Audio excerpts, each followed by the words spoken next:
Talent ఎవరి సొత్తు కాదంటారు. ఆ కవుకు చెందిన ఓ పంతులు గారు ఆయన టాలెంట్ తో సినీ పరిశ్రమలో ఆయనకంటూ ఎటువంటి బ్యాక్గ్రౌండ్ లేకుండానే మంచి మంచి సినిమాలను ఎంచుకుంటూ, అలాగే ఎటువంటి పాత్రలో ఆయన ఇట్టే బతికిపోతూ తనకంటూ ఒక బ్రాండ్ ని క్రియేట్ చేసుకున్నారు. ఆయన ఎవరో కాదు, మన సెలక్షన్ కి మోహన్ బాబు గారు.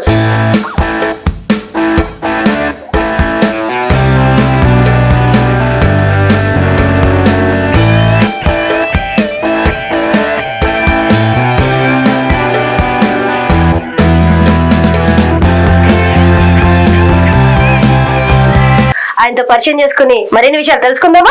మరి రండి. మోహన్ గారు నమస్కారం అండి. నమస్తే అమ్మా. అసలు మీరు మనిషా మోహన్ బాబు గారు అండి? ఎందుకు ఆ మాట అంటున్నావు? లేదు, ఒక్క ఇంటర్వ్యూ కోసం 5 నెలలు తిప్పించుకుంటారా? అసలు ఏంటండి, యూట్యూబ్ ఛానల్ స్టార్ట్ చేద్దాం, మీతోనే స్టార్ట్ చేద్దాం అని చెప్పేసి నేను అనుకుంటే మీరేమో 5 నెలల నుంచి ఈ రోజు దొరికారు మాకు. ఏంటండి ఇది? అంతుందో తెలుసుకోవడానికి కొంపదీసి బ్యాక్ గ్రౌండ్ ఏం లేదు కదా. ఏంటండి మీ పర్ఫార్మెన్స్? లాయర్ గా, జడ్జి గా, డాక్టర్ గా, రైతుగా, ఆఖరికి పోలీస్ ఆఫీసర్ గా కూడా ఇన్ని క్యారెక్టర్స్ చేసినందుకు మీకు హ్యాట్స్ ఆఫ్ సార్. థ్యాంక్స్. ప్రతి వ్యక్తికి కూడా కొన్ని కోరికలు ఉంటాయి. కోరికను వదిలేయకుండా ఆ పని మీద ధ్యాస పెంచుకుంటే మనకంటూ ఏదో రోజు వస్తుంది అనేది నా నమ్మకం. మీకు కూడా కృష్ణగారి కష్టాలు ఏమైనా ఉన్నాయండి?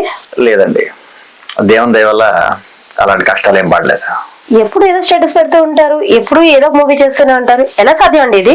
అయ్యో, అంత పెద్దవాడిని ఏం కాదు, కానీ నేను ఎన్నో ఇంటర్వ్యూలు చూశాక గమనించింది ఏంటంటే గుడ్డెద్దు చేలో పడ్డట్టు తిరగకూడదని.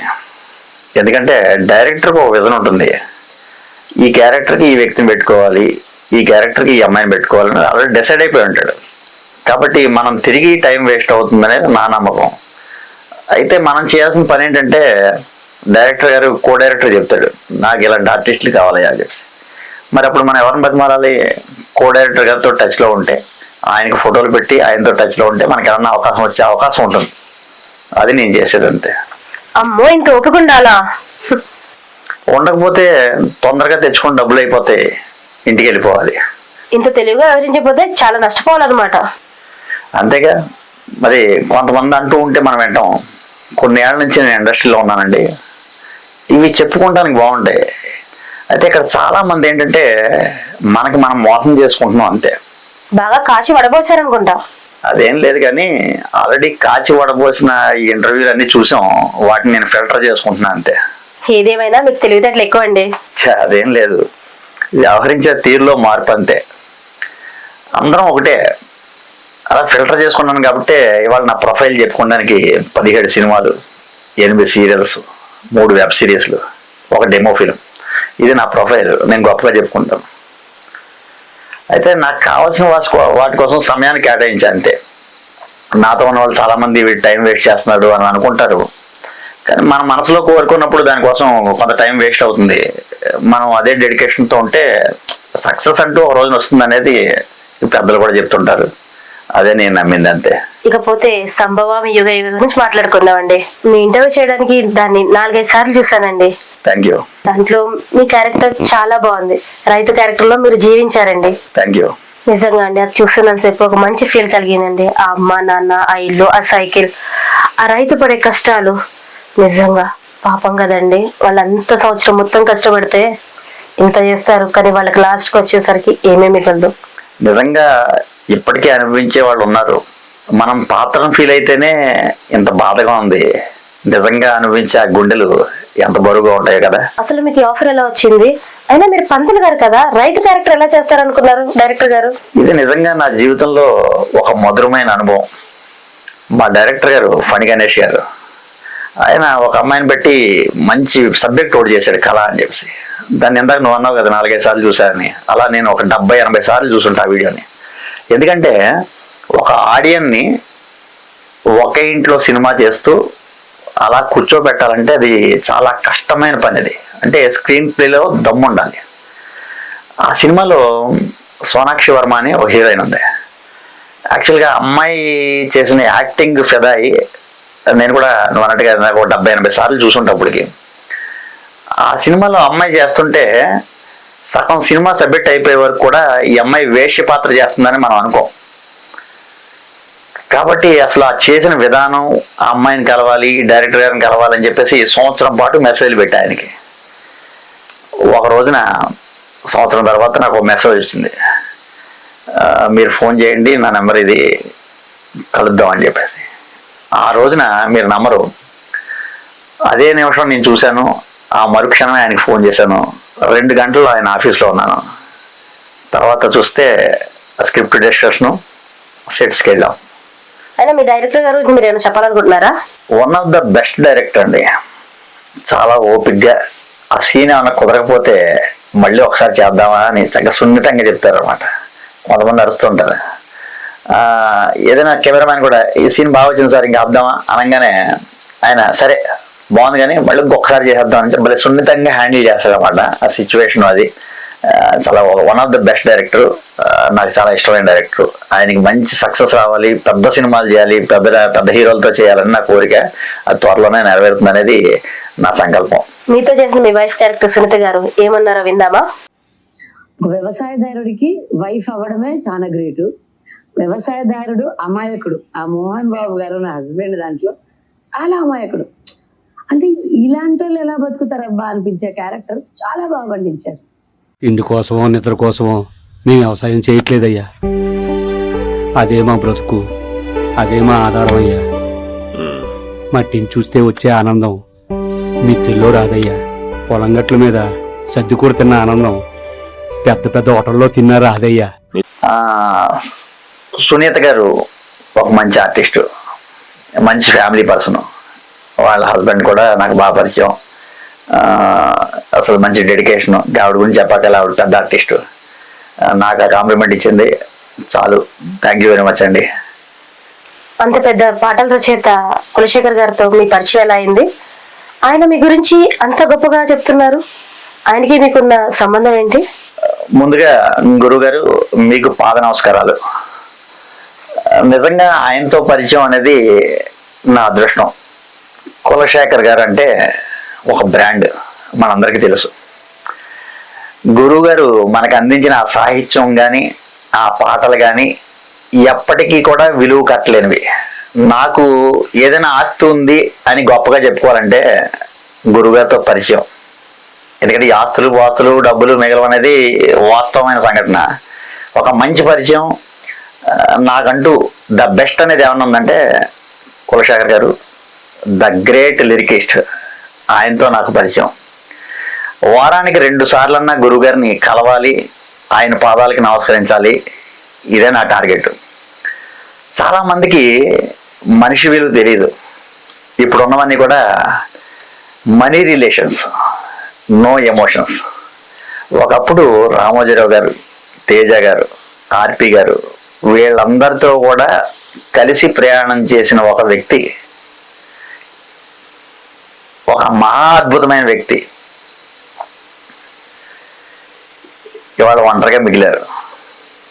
అయినా గురువు గారు మనసేం బాధపడదు, ఆయన ఎప్పుడు నవ్వుతూ చక్కగా చాలా హ్యాపీగా ఉంటారు. ఎందుకంటే ఆయన సాహిత్యం విలువలు తెలుసున్నవాడే ఆయనతో ఉంటుంటారు. ఈ రోజుల్లో పాటలు వింటున్నాం, ఊ అంటావా ఊ అంటావా, కావాలయ్యా నువ్వు కావాలయ్యా, ఇది ఇవాళ ఉన్న సాహిత్యం. మా గురువు గారు ఆ రోజుల్లో రాసిన పాటలు మనం వాడుక భాషలో ఉంటాయన్నమాట. రాను రానంటూనే చిన్నది రాముల వారి గుడికి వచ్చింది చిన్నది అని చెప్పేసి ఒక పాట రాస్తే ఆ పాటని ఇవాళ నితిని మర్చిపోయాడేమో కానీ ఆ పాటలు పాడుకునే ఈ ఆడియన్స్ ఎవరు కూడా మా గురువుగారిని మర్చిపోలే. అలాగే బండి బండి రైలు బండి వేలకంటూ రాదులేండి అని చెప్పేసి ఒక నిత్య జీవితంలో జరిగే సంఘటన ఇవాళ ఆ సినిమా పెద్దలు మర్చిపోయారేమో కానీ రైలు ఎక్కే ప్రతి ప్రయాణికుడికి కూడా మా గురువు గారు గుర్తుంటారు. అమ్మో అమ్మాయేనా ఎల్లోరా శిల్పమా రంభా ఊర్వశికైనా ఇంతందం సాధ్యమా కనులారా నిన్ను చూస్తే తెలిసిందే బ్రహ్మ కష్టం ఇలలోన నిన్ను మించే సిరిలేదే నగ్న సత్యం నాలో ఏదో సౌవడి ఏమో ఏమిటిది ప్రేమో ఏమో ఏమిటో నన్నే మార్చినది. ఇలాంటి పాటలు ఈ రోజుల్లో వచ్చే రావు కూడా. గాలి చిరుగాలి నిన్ను చూసింది ఎవరమ్మా, వెళ్ళే నీ దారి అది ఎవరికి తెలుసమ్మా. నిజంగా గాలి కనపడదు అన్న సంగతి మనకు తెలుసు, కానీ దాన్ని మనం ఫీల్ అవుతుంటాం. చూడండి దాని మీద లిరిక్స్, రూపమే ఉండని ఊపిరే నువ్వని, ఎన్నడూ ఆగని పైనమే నీదని, గాలి చిరుగాలి నిన్ను చూసింది ఎవరమ్మా, వెళ్ళే నీ దారి అది ఎవరికి తెలుసమ్మా. గాజువాక పిల్ల మేము గాజులోడం కాదా అంటే ఇవాళ వైజాగ్ జనం, శ్రీకాకుళం జనం ఈ గాజులు వేసుకునే ప్రతి ఆడదానికి మా గురువుగారు గుర్తుంటారు. అది మా గురువుగారు గొప్పతనం. అలాంటిది ఇవాళ ఆయనకి ఒక పాట రాసే అవకాశం ఇవ్వడానికి మన పెద్దలు భయపడుతున్నారు. సరే, అది వాళ్ళ కర్మైనా గురువుగారి పాటలు అలా చరిత్రలో మిగిలిపోయినాయి. ఇది వాస్తవం. వీరి వీరి గుమ్మడి పండు వీరి పేరేమి, దాగుడు మూతల దండ కోరు వీరి పేరేమి, ఇది మనుషులు ఆడే ఆట అనుకుంటారే అంతా, ఆ దేవుడు ఆడే ఆట అని తెలిసే దేవుడంట, అయ్యో ఈ ఆటకి అంతో లేదుగా, అయినా లోకానికి అడుపేరాదుగా. చూడండి, ఆయన పాటని పాపం తెలియకుండానే ఆయన రాసుకున్నాడు. ఇది ఆయన గొప్పదనం. అలాగే ఇంకా చాలా మంచి మంచి హిట్ సాంగ్స్, పాట వల్లే హిట్ అయిన సినిమాలు ఎన్నో ఉన్నాయి. నిండు గోదారి కదా ఈ ప్రేమ, అందరికీ బంధువుగా ఈ ప్రేమ, రెండు హృదయాల కదే ఈ ప్రేమ, పెళ్ళికిలా పల్లెకిలా ఈ ప్రేమ. ఇది ఈ రోజు కాదు, ఎప్పటికీ కూడా ఇద్దరు జంటలు ప్రేమించుకుంటున్నారంటే ఆ ప్రేమ పాటలు ఈ రోజు కాదు, ఎప్పటికీ వినాలనుకుంటే ఆ పాటలే వినాలి. ఇవాళ వచ్చే పాటల వల్ల కాదు, ఇవాళ ఉండే సాహిత్యం వల్ల కాదు. అది ప్రతి ప్రేమికుడికి కూడా మా కులశేఖర్ గారు అంటే ఇట్స్ ఏ బ్రాండ్. గురుగారు ఆయన గొప్పదనం మనం వర్ణించలేనిది, ఆయన సాహిత్యానికి విలువ కట్టలేనిది. ఇది మా గురుగారి గొప్పతనం. ఇంకెంతో చెప్పాలి ఆయన గురించి. సరే, మరొకసారి మళ్ళీ ట్రై చేద్దాం. ఒక్క జాబ్ చేసే టైం దొరకట్లేదు అంటున్నారు ఫ్యామిలీస్ టైం ఇవ్వాలంటే. అలాంటిది పూజలు, వ్రతాలు, హోమాలు, పెద్ద ఆస్ట్రాలజిస్ట్ మీరు, ఇంకా అండ్ షూట్స్, అకౌంట్స్, ఇంకా ఫ్యామిలీతో మంచి టైమింగ్ ఇస్తారు. ఎలాంటివన్నీ మాకు కూడా చెప్పండి సార్, మేము కూడా కొంచెం మంచిగా అవుతాం. అండి మీరు పురాణాలు కూడా చాలా బాగా చెప్తారు. మా ప్రేక్షకుల గురించి భగవద్గీత నుంచి ఏమైనా 2 వాక్యాలు చెప్పరా ప్లీజ్. గీతోపనిషత్తు అంటే ఏంటనే దాని గురించి ఒక చిన్న బిట్టు 4 లెవెల్లో నేను చెప్తాను. భగవద్గీత మహాభారత ఇతిహాసంలో భీష్మ పర్వం 25వ అధ్యాయం నుంచి 42వ అధ్యాయం వరకు కూడా ఒక 18 అధ్యాయాలు ఉంటాయి. దీన్నే మనం భగవద్గీత కింద అనుకుంటూ ఉంటాం, చదువుతూ ఉంటాం. సాక్షాత్తు కృష్ణ భగవానుడు బోధించిన జ్ఞానం కనుక ఇది హిందువులకి పరమ పవిత్రమైన గ్రంథం. అందులో ఒకటి ఇదే భగవద్గీత. ఈ భగవద్గీత యందు వేదాంత యోగ విశేషాలు ఉన్నాయి. భగవద్గీతను తరచుగా గీత అనే సంక్షిప్త నామంతో కూడా పిలుస్తుంటారు. దీన్నే గీతోపనిషత్తు అని కూడా అంటారు. దాయాదులైన కౌరవ పాండవులు రాజ్యాధికారం కోసం యుద్ధానికి సిద్ధమయ్యారు. పాండవ వీరుడైన అర్జునుకు రథసారథి శ్రీకృష్ణుడు యుద్ధానికి ఇరువైపులా కూడా శంఖాలు పూరించారు. అర్జునుని కోరిక మీద కృష్ణుడు రణభూమి మధ్యకు ఈ రథాన్ని తెచ్చాడు. అర్జునుడు ఇరువైపులా పరికించి చూడగా చుట్టూట కూడా తన బంధువులు, గురువులు, స్నేహితులు కనిపించారు.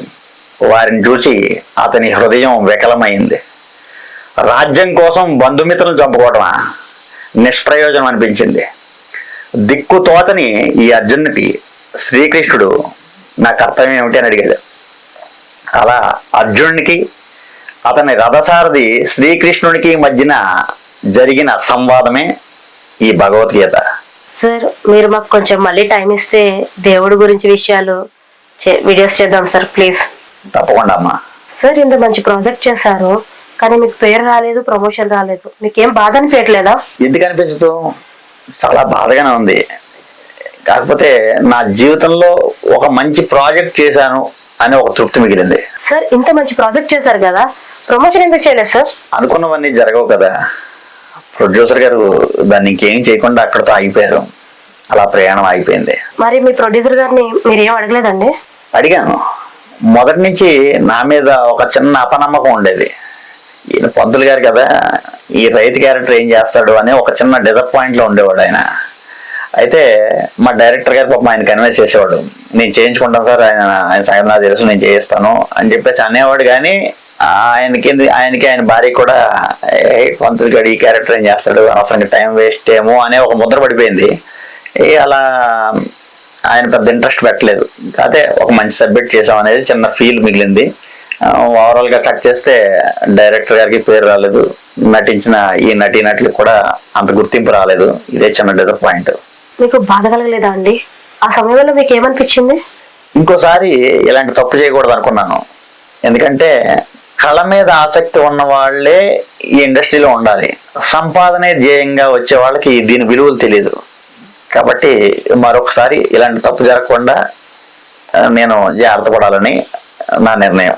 అయ్యో, నిరుత్సాహపడకండి. మీరు చేసిన డైరెక్టర్స్ అందరితో మాట్లాడాను. అంటే నేను మాకు కూడా పరిచయమే కదా అందరూ, నేను మీతో ప్రయాణిస్తున్న దాన్నిగా. అందరూ ఒకటే మాట అన్నారండి, మోహన్ బాబు గారికి అంటూ ఒక మన ఫిలిం ఇండస్ట్రీలో ఒక పేజెస్ అంటూ ఉండిపోతాయని. అంతకు మించిన కాంప్లిమెంట్స్ ఏం కావాలండి? నాకు ఎన్నో అవకాశాలు ఇచ్చారు చాలా మంది డైరెక్టర్లు, వాళ్ళందరికీ రుణపడి ఉంటాను. ఈ క్షణం ఇదే మంచి ప్లాట్ఫామ్ అయితే మీ ఆలోచన ఏంటి? మీరు చేసే ఇంటర్వ్యూని కొంతమంది చూస్తారు అనుకుంటే ఆ ప్రేక్షక దేవుళ్ళందరికీ కూడా చిన్న విన్నపం చేయాలనుకుంటున్నాను. ఏంటి సార్ అది? ఈ మధ్యకాలంలో నా మనసు బాగా బాధపడిన క్షణం ఒకటి ఉంది. అదేంటంటే ఒక అందమైన కుటుంబంలో ఎవ్వరికీ రానటువంటి కష్టం ఒకటి వచ్చింది. కాలేజీలకు వెళ్ళి చక్కగా మంచిగా చదువుకుంటున్న 3 ఆడపిల్లలు ఒక వింత రోగంతో అనుకోని పరిస్థితుల్లో మంచానికే పరిమితం అయిపోయారు. సుమన్ టీవీ వాళ్ళు ప్రసారం చేశారు వాళ్ళ గురించి. ఆ ఇంటర్వ్యూ చూసిన రోజు నాకు నిజంగా దుఃఖం ఆగల. ఎందుకంటే నాకు 2 ఆడపిల్లలు ఉన్నారు. కళలో కూడా అలాంటి పరిస్థితి ఏ తల్లి తండ్రికి కూడా రాకూడదు. నిజంగా మనం చూసే ప్రతి మనిషి కూడా దండం పెట్టుకోవాలి. మరి ఏ జన్మ పాపమో ఏ దేవుడి యొక్క ఇదో తెలియదు, కానీ అటువంటి కష్టం పాపం వాళ్ళకు వచ్చింది. వాళ్ళ కొరకు మీరు ఏం చేద్దాం అనుకుంటున్నారు? అది ఒక వింత రోగం పాపం. కాళ్ళు చేతులు కాళ్ళు పడిపోవటం, మంచానికే పరిమితం అయిపోతే ఆ తల్లి తండ్రి పాపం వాళ్ళకి సేవలు చేయటమే సరిపోతుంది. దానికి మందులు లేకో ఏదో మొత్తానికి మన కేటీఆర్ గారు అయితే 1 లక్ష రూపాయలు సహాయం చేసిన విషయం చాలా మందికి తెలుసు. అయితే ఈ రోజుల్లో ఆ 1 లక్ష రూపాయలు ఎన్ని రోజులు వస్తాయి పాపం వాళ్ళ మందులకి, వాళ్ళు చాకరీ చేసుకుంటానికి, దానికే సరిపోతుంది. అయితే నా విన్నపం ఏంటంటే, దయచేసి మా సంభవామి యుగే యుగే చిత్రాన్ని ఒక్కసారి చూసి నిజంగా ఇది సమాజానికి ఉపయోగపడే చిత్రమా కాదా అని మీరు ఆలోచించుకొని, ఒకవేళ నిజంగా ఈ చేసిన ఆర్టిస్టులందరూ కూడా మిమ్మల్ని మెప్పించగలిగారు అనుకుంటే ఒక్క 10 రూపాయలు ఆ కుటుంబానికి సహాయం చేయాలనేది నా వినతి. కాబట్టి మీరు ఆదరిస్తారని నా కోరిక. అలాగే మా డైరెక్టర్ గారి పనితీరు ఎలా ఉందో చూడండి, దాంట్లో చేసిన ఈ ఆర్టిస్టుల యొక్క పనితనం ఎలా ఉందో చూడండి. నిజంగా యూట్యూబ్లో పెట్టే చెత్త అయితే మీరు దయచేసి మీరు ఏ నిర్ణయం తీసుకోక్కర్లేదు. ఒకవేళ నిజంగా ఈ సమాజానికి ఉపయోగపడే సబ్జెక్టు మేము చేసాం, దీంట్లో చెప్పాలనుకుంది ఏంటంటే, ఓటు అమ్ముకుంటే నీ కూతురు నమ్ముకున్నట్టే అనేది మేము సమాజానికి చెప్పి అవేర్నెస్ తేవాలనేది మా సంకల్పం. నిజంగా నచ్చినట్టయితే ఈ కింద మీకు నెంబర్ పెడతాం, డైరెక్ట్గా వారి అకౌంట్లో ఒక్క 10 రూపాయలు మాత్రమే, అంతకు మించి ఎవరు వద్దు. మంచి ఆలోచన సార్. నిస్వార్థంగా వాళ్ళ అకౌంట్లకే మనీ పంపించమన్నారు కదా, నిజంగా సార్ ఇక్కడ మీరు జనాల హృదయాలు గెలుచుకున్నారు సార్. ఇలా కనీసం 2 లక్షల మంది అన్నా మీరు ఆ 10 రూపాయలు వాళ్ళ కుటుంబానికి పంపగలిగితే దగ్గరగా ఒక 20 లక్షల రూపాయల అమౌంట్ అవుతుంది. దీంట్లో మళ్ళీ మీరు ఏ స్వార్థం లేకుండా మీరు చేయగలిగారంటే ఒక కుటుంబం ఒక 5 సంవత్సరాల పాటు శుభ్రంగా కనీసం వాళ్ళ పోషణకి వాళ్ళ మందులకి ఉంటాయి.